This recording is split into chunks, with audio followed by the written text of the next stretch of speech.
पशु आहार, इस पे चर्चा की जाए।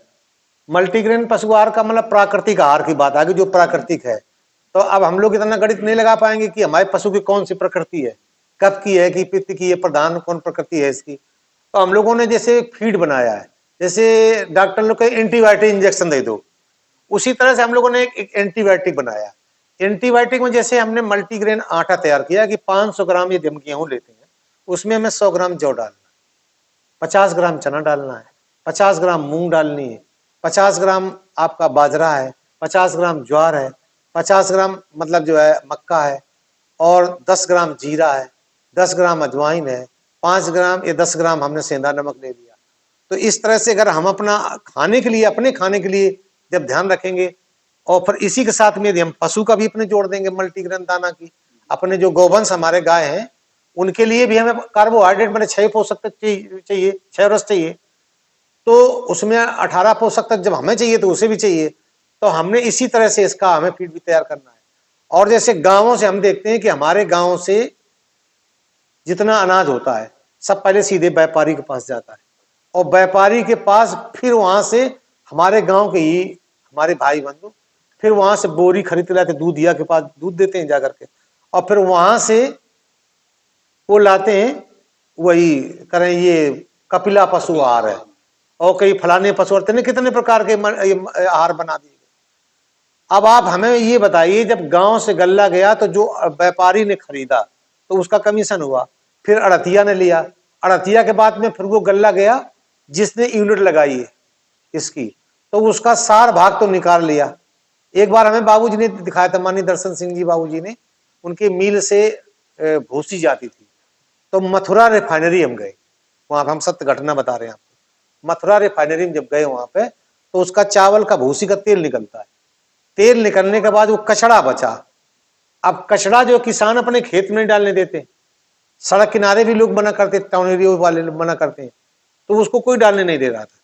तो ये फैक्ट्री वालों ने कांटेक्ट किया, उसमें कुछ मक्का मिला दिया, कुछ उसमें कुछ मिला दिया, कुछ मिला दिया, कुछ मिला उसी कचड़ा में, और डाल करके उसको सीधे सीधे डाल के उसकी बत्ती सी बना दे, कहने लगे ये पशु आहार पैकिंग में आ गया। अब बताइए, 4 लोग उसमें हिस्सेदार हुए, 4 लोग हुए, और इसके बाद किसान का जो अनाज है और वो पलट के फिर किसान के पास आया, और 4 लोगों ने उसमें पैसा खाया। तो आप बताइए कितने % सही है वो, किसान के पास आया, तो आप बताइए कितने % सही है, आप बताइए। दूसरी चीज, इसी तरह से जो घी आ रहा है, ये डेयरियों का जो घी आ रहा है, तो इस डेयरी में 400 रुपया 500 रुपया घी ले लो, और उसमें लिखा है कि ये पूजा के लिए, क्यों खाने योग्य नहीं, लिखा है कि खाने योग्य नहीं, केवल पूजा के लिए। अब आप बताइए 400 रुपये में घी बनेगा? 1 किलो घी बनाने के लिए कितना दूध लगेगा बताइए? 30 से 35 लीटर, और तो उसमें ईंधन लगेगा, और 50 रुपए में दूध जोड़ लीजिए, कम कीमत में गाय का दूध या किसी का दूध होगा 50 रुपए में जोड़ लीजिए, तो आप कल्पना करिए कितने 35 लीटर दूध, 1750 वो हो गए। अब फिर जिसने बनाया उसको भी चाहिए, फिर कंडा का चाहिए, फिर बनाने मतलब इससे मिला के तो 2000 तो हो ही गया, 2000 हो गया, 400 रुपए में चीज कैसे मिल जाएगी बताओ, कल्पना करिए आप। तो इसी चीज का भगवान कृष्ण ने जो मथुरा में ये जो गोपिकाएं जाती थी ये दही बेचने, दही दूध मक्खन बेचने जाती थी, तो वो मटकी फोड़ते थे, तो उनका सीधा सीधा काम उद्देश्य यही था कि ये अमृत को अगर राक्षसों को खिला दोगे तो इनसे युद्ध कैसे करेंगे, हमारे ये ग्वाल वाल कैसे जीतेंगे। तब उन्होंने मटकी फोड़ने का कोई गलत नहीं कार्य किया उन्होंने, तो ये संदेश दिया हमें। अब जैसे पूतना की बात आई, जो हमारे घर की जो माताएं हैं, तो आज ये पूतना है, हम स्पष्ट करना चाहिए, ये तो लाइव पे चलेगा और हम इसके लिए वो भी नहीं कर रहे हैं, हम सही बता रहे हैं, चाहे हमारे घर की बात हो किसी घर की बात हो, ये पूतना है। जो उस समय पूतना दिखाएगी तो कृष्ण को जहर का दूध पिलाने आई, जहर रूपी दूध था, वही आज पूतना ये है।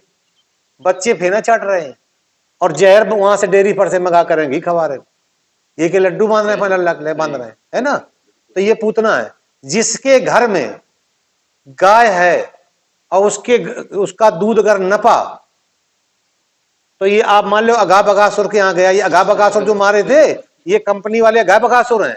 अब पूतना है घर के, हमारे आपकी घरवाली जो जिनके घर से दूध जा रहा है, ये जो अपने बच्चों के फेना चटा रहे हैं, 0 से 14 साल के बच्चे को भगवान कृष्ण ने मक्खन जो पहले दिखाया है कि माखन मिश्री खाई इनने, कृष्ण जी ने, तो 0 से 14 वर्ष का संदेश है। जिस व्यक्ति ने अपने बच्चे को मक्खन और मिश्री नहीं खिलाई, मक्खन नहीं खिलाया, उसके अंग और उपांगों में वृद्धि नहीं होगी, उसकी मानसिक संतुलन, उसका जीवन 100 साल का नहीं होगा। हम आपको लिख के दे सकते। कृष्ण जी का संदेश है। इतनी लोग भागवतें सुनते हैं, इनका सीधा संदेश है 0 से 14 साल तक मक्खन, और 14 साल के बाद 60 या 65 साल तक घी, फिर नॉर्मली घी खाना है, क्योंकि फिर हमारे अंग और उपांग शिथिल हो जाते हैं 65 साल के 60 साल के बाद, तो वो उसको मतलब जो है डाइजेस्ट नहीं कर पाते। तो जब डाइजेस्ट नहीं कर पाए तब बताया कि रोटी चुपर के खाओ, केवल आप घी डाल के ना खाओ, समझे? नहीं फैटी लीवर हो जाएगा, फैटी लीवर हो जाएगा तो बीमारी हो जाएगी। तो चुपर की रोटी खाओ, तो चुपर की रोटी पद्धति है। और बीच की जो है तो दाल या घी में सब्जी में घी डाल दिया जाता है, ऐसे खाओ। क्योंकि हमें भाई कार्बोहाइड्रेट के साथ में हमें वसा भी चाहिए, मतलब घी भी चाहिए, फैट चाहिए भोजन में। फैट होगा, अब हमने देखा 60% लोगों को देखा लंगड़ा रहे, 80% लंगड़ा रहे। लंगड़ाने का कारण है कहना फ्लूइड खत्म है। वो फ्लूइड जो तुमने खाया नहीं है भैया, तो फ्लूइड कहाँ? कैल्शियम पड़ रहा है, कैल्शियम पड़ा क्या है? केमिकल है, तो कोई फायदा तो है नहीं। वही फायदा है। तो यही चीज है, 0 से 14 साल तक मक्खन, और 14 साल से 65 साल तक घी, और इसके बाद फिर नॉर्मली, और वही तुम्हारा फिर लास्ट तक चलता चला जाएगा। तो ये चीज है। तो अगा बगौसर भी जो ये कंपनी डेयरी वाले आ गए, ये अगा बगौ, इनका भी वध किया था कृष्ण जी ने। और जब तक हमारी आपकी सेना इनका वध नहीं करेगी और ये पूतन का नहीं मरी है, तब तक हमारी ये जो प्रकृति जो है, भारतीय परंपरा का जो व्यवस्था है, ये पुनः स्थापित नहीं।